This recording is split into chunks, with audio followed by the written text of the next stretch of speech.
Chers collègues, I would like to remind our audience that this evening we continue our study of copper wire theft and its impact on the telecommunication industry. Joining us this evening, the committee welcomes Mr. Eric Smith, Senior Vice President of the Canadian Telecommunication Association, Michele Austin, Vice President of Public Affairs at Bell Canada, Brian Lakey, Vice President of the Reliability Center of Excellence at TELUS, and Francis Bradley, President and Chief Executive Officer of Electricity Canada. I welcome all our guests that are with us here this evening. We will have 5-minute opening statements for Mr. Smith, Ms. Austin, Mr. Lakey, and Mr. Bradley, and after that I will turn it over to my colleagues for Q&A. Mr. Smith, you have the floor, sir. Thank you, and good evening. The Canadian Telecommunications Association is dedicated to building a better future for Canadians through connectivity. Our members include service providers, equipment manufacturers, and other organizations that invest in, build, maintain, and operate Canada's world-class telecommunications networks. I appreciate the opportunity to appear before you today to discuss the issue of copper theft and its impact on Canada's critical communications infrastructure. As members of this committee are aware, the telecommunications sector is an integral part of Canada's economy and supports the operations of nearly every business and government department across Canada. Our networks are also the backbone that connects Canadians to one another, as well as to healthcare, education, and emergency services. While Parliament has been considering and passing laws to address the threat of foreign actors to telecommunications networks and other critical infrastructure, there's a significant domestic threat that is growing within Canada. Driven by the rising value of copper, bad actors are targeting telecommunications infrastructure across the country to steal copper and sell it for financial gain. By some estimates, there was a 200% increase in theft and vandalism incidents between 2022 and the start of 2024, and the number of incidents has continued to rise. You will hear from other witnesses about their company's experience with theft and vandalism and how it has affected their operations and impacted affected communities. These acts are not mere inconveniences to telecom companies. They affect individuals and communities. They impact utilities, hospitals, airports, and businesses, and most importantly, they threaten public safety and human life. The telecommunications sector is taking action to address this issue. Network operators are investing in additional security, including monitoring equipment and alarms. They're also making efforts to raise awareness among law enforcement about the seriousness of these crimes. But we can't do it alone. In February 2023, a subcommittee of the Canadian Security Telecommunications Advisory Committee, or CSTAC, issued a report in which it recommended that the federal government create a new article of federal law that maximizes criminal penalties in the event of willful or negligent damage to and/or acts of violence or theft of critical network infrastructure. Now, a year and a half since this recommendation was made, the need is even greater. While some might argue that the criminal code already contains the offenses of theft and mischief, these provisions are inadequate for prosecuting those who target critical infrastructure. In the case of copper theft, the value of stolen copper is often quite low, resulting in charges of theft under $5,000. This is the same charge leveled against someone caught stealing a bicycle. Yet the consequences of copper theft are much greater. We need new laws with greater penalties, and we don't have to look far to find precedent. Earlier this year, Parliament recognized the importance of protecting essential infrastructure by passing Bill C-70, which, among other things, modernized the criminal offense of sabotage to protect essential infrastructure from foreign interference. We are asking for similar protections from other equally harmful acts. In the U.S., at least 31 states have criminal laws addressing theft and vandalism to critical infrastructure, including telecommunications facilities. To give just one example, in July of this year, Florida created new criminal offenses to protect critical infrastructure from theft and vandalism, including penalties of imprisonment of up to 15 years and fines of up to double the losses suffered. It also established civil liability for convicted individuals, making them liable for 3 times the amount of the actual damages. As noted by one commentator, and I quote, "Florida law previously lacked specific provisions addressing these types of offenses, relying instead on general criminal mischief and trespassing statutes. This new law now fills this gap by creating a clear legal framework for prosecuting those who target critical infrastructure." End of quotes. We are asking Parliament to fill the gap that exists in Canadian law. A new law with stiffer penalties would send a strong message to the public about the seriousness of these crimes and create a greater deterrence for would-be criminals. We appreciate the committee's recognition of the seriousness of copper theft and vandalism, and I'm happy to answer your questions. Thank you, Mr. Smith. Now we turn it over to Ms. Austin. Thank you, Chair. And before I begin, I believe the clerk circulated a deck to committee members that I will refer to in my comments. My name is Michele Austin. I'm the Vice President of Public Affairs at Bell Canada, and I chair the company's cross-functional committee on network impacting security incidents. I'm proud to acknowledge that I live and work on unceded Algonquin Anishinaabe territory. At Bell, our purpose is to connect Canadians with each other and the world. It is becoming increasingly difficult to deliver on that purpose because of copper theft. Network impacting security incidents, including copper theft, are having a profoundly negative impact on Canadians and on the economy. Businesses can't process transactions. Airports have to stop ticketing passengers and sometimes have to cancel flights. Emergency services cannot answer calls for help. Small businesses must stop work or close until they are back online, and families can't check up on loved ones. Bell's network footprint starts at the border of Saskatchewan and Manitoba and runs east through Ontario, Quebec, New Brunswick, Prince Edward Island, Nova Scotia, and Newfoundland and Labrador. Since January 2022, there have been over 1,650 physical network impacting security incidents across Bell's footprint. And I would note, having watched the testimony yesterday, that is a very different number than you heard. Copper theft is responsible for 88% of the physical security incidents that impact Bell's network. The year-over-year increase of copper theft from November 2023 to November 2024 was 78%. To support continued investment in Canada's telecommunication networks, at the earliest opportunity, the Government of Canada must introduce amendments to the Criminal Code that create specific offences that target networks, telecommunications facilities, and telecommunications services. Chair, I've provided a presentation to the clerk that will help me illustrate the impact of copper theft. Could I ask the committee members to please turn to page 2? The first picture is the Lawrence Street Bridge in Brantford. The bridge has been hit by copper thieves 4 times, impacting local businesses and the airport. What you're looking at is the work of the repair team. You can see the graffiti under the bridge, and that is the repair work on the copper cables. Bell recently installed an innovative real-time cable theft network system under the bridge that dispatches police to the location immediately. Copper theft in Brantford is a growing problem, and the City Council has introduced bylaws to try and stop it. The second picture on that page is a major theft in Preston, Ontario, which is part of the City of Cambridge. That is a walk-in cabinet that contains feeder cables that supports voice services over legacy telephone lines. At this site, over 1,000 phone lines were cut, which were bundled in 11 large cables that you can visibly see on the left-hand side that were damaged. Our customers were impacted for about 60 hours.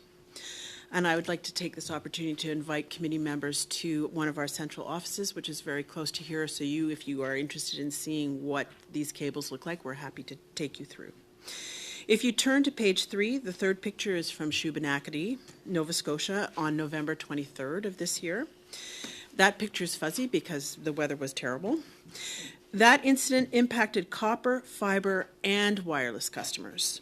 The fiber on that line supports a nearby cell tower, but the thieves don't discriminate between fiber and copper wires. They just cut. The same spot had been hit a week earlier, and that location of the pole required more equipment, so that is why you see so many trucks in the photo. And then if you turn to page 4, Ontario experiences the most copper theft in our footprint with 61% of incidents. From this slide, you can see that theft occurs everywhere, but the hotspots are Kingston, Hamilton, London, Brantford, and Cambridge. On page 5, you can see that in New Brunswick, we have a big problem along the Trans-Canada Highway near Fredericton and Oromocto. That includes CFB Gagetown, which has been hit. It is worth noting that on November 19th of this year, a month ago, in Miramichi, copper thefts knocked out both copper and fiber lines. The cost to Bell for repairs was $30,000, and it took us 24 hours to repair the damage. The internet at the Miramichi Airport was down all day. While planes could still land, the airport was unable to access weather or other data used to help pilots. Digital payment systems were also down. Police estimated the amount of copper stolen in Miramichi would have been worth about $100 to the thieves. And the final page is a heat map of Quebec. So I want to thank members for the opportunity to discuss this incredibly important issue, and I look forward to your questions. Thank you. Thank you, Ms. Austin. And now I turn it over to Mr. Lakey. Thank you, Chair, and to the Senate Committee for inviting me here today. My name is Brian Lakey. I'm the Vice President, Reliability Centre of Excellence. I'm also the co-chair of the Canadian Telecom Network Resiliency Working Group and a member of CSTAC.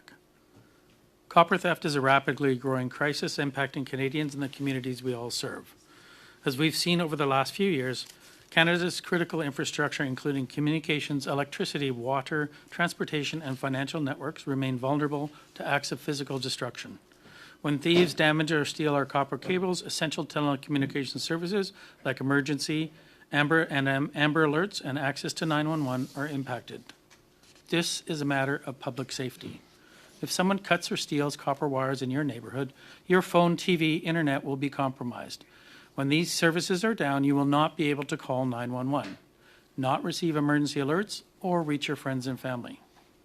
For example, the Wally Police Office in Surrey had all their telecom services disrupted after a copper theft incident. This impacted emergency dispatch, response, and operations for local police. The situation can be even more dire in rural communities like Grand Cache, Alberta, where theft led to community isolation more than 4 times in the last 18 months. Copper theft also costs the Canadian economy in lost productivity. When disconnected, businesses can't process credit card transactions. Terrebonne Motors in Lac La Biche had to deal with this issue late last year after a copper theft. This can also make purchasing essential supplies like food or gas difficult for those who don't carry cash. Copper thieves are becoming increasingly sophisticated and organized. When thieves stole copper from a bridge in Cochrane, Alberta, their setup resembled a legitimate maintenance crew, complete with trucks, safety vests, all while stealing copper cables in broad daylight. The growth rate of copper theft is deeply alarming.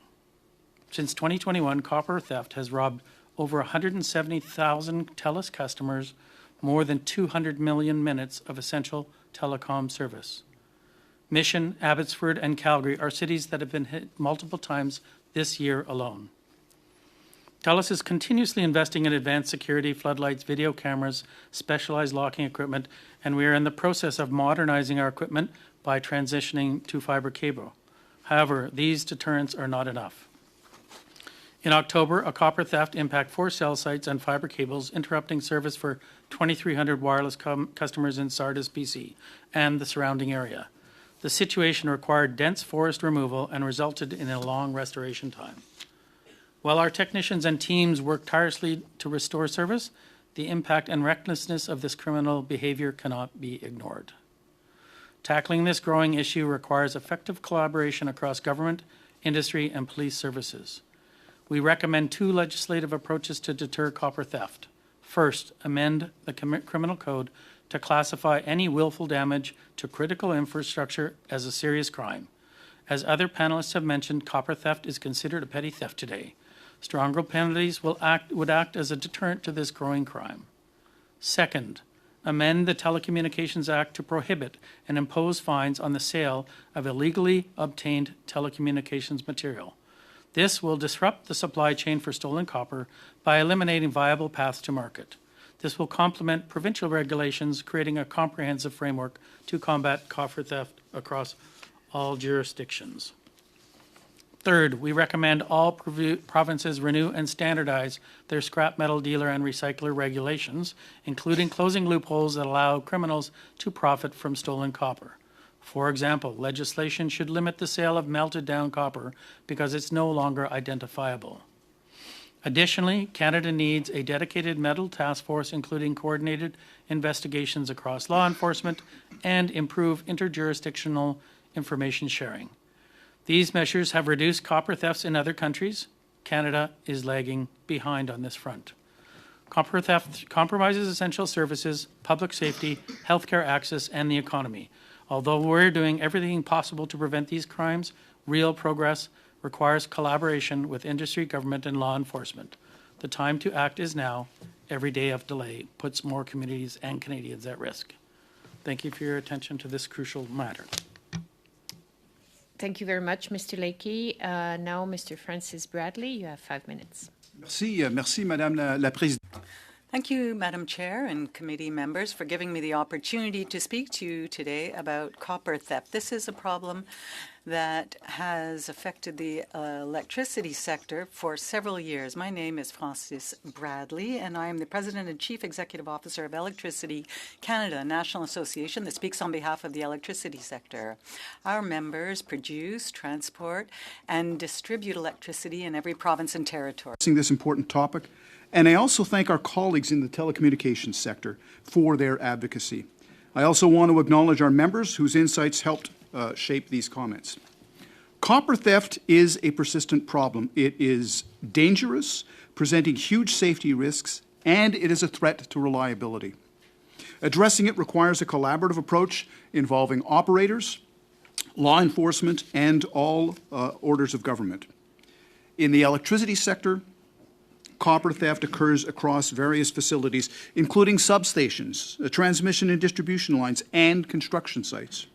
As copper is an excellent conductor, it is also integral to our infrastructure, but it also makes our facilities attractive to thieves. Our association has been tackling this issue for over a decade, facilitating collaboration among members, sharing best practices, and advocating for government action. Despite years of mitigation efforts, copper theft remains persistent, fueled by high copper prices. Hundreds of incidents occur every year, resulting in millions in financial losses. Reports from our members make it clear this is an ongoing and a pressing issue. Let's talk about some of the risks and the impacts of copper theft. First, the safety risks are serious. Thieves who break into energized sites are risking electrocution and severe injury. Tragically, media reports over the past 15 years document at least 10 deaths during attempted metal thefts. The danger further extends to first responders, to utility workers, and even to the public, as vandalized sites can spark fires and create exposure to energized grid components. Reliability is another major concern. Copper theft disrupts the power grid and can lead to outages that impact families, businesses, and essential services that depend on uninterrupted service. Where incidents don't directly cause an outage, necessary repairs often require de-energizing equipment, further contributing to service interruptions. So, what are we doing about it? Well, the electricity sector has implemented numerous measures to mitigate copper theft. Among other tactics, companies have adopted advanced surveillance technologies, replaced high-value metals where feasible, and strengthened the collaboration with law enforcement. However, most of these efforts are industry-driven, with limited action from government. We believe the federal government should be taking a more active role in addressing this issue. So here's a few of our recommendations. First, remove the financial incentives for theft. Copper theft hinges on the ability of thieves to sell stolen metal.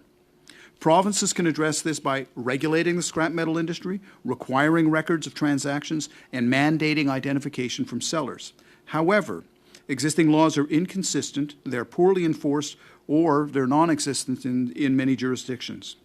The federal government should lead efforts to standardize legislation across all provinces and territories, creating a unified and effective approach. Second, support law enforcement and prosecution. Allocate funding to train law enforcement and prosecutors on the economic and operational impacts of copper theft on critical infrastructure. Improved training will lead to better investigations and more successful prosecutions. And third, strengthen the criminal code. Amend the criminal code to reflect the severe consequences of metal theft. This could include creating a specific offense for targeting critical infrastructure. It could also mean introducing a dual procedure offense for theft or mischief involving critical infrastructure. Broader impacts on reliability could be treated as aggravating factors in sentencing. And finally, penalties for metal theft should align with the severity of the harm that's caused, moving beyond the current categorization as theft under $5,000. Merci encore de m'avoir donné l'occasion d'intervenir aujourd'hui. Thank you again for having done me the opportunity to speak today. Copper theft is a risk, a serious risk for the safety and reliability of the network, and coordinated action is necessary in order to be able to deal with it effectively.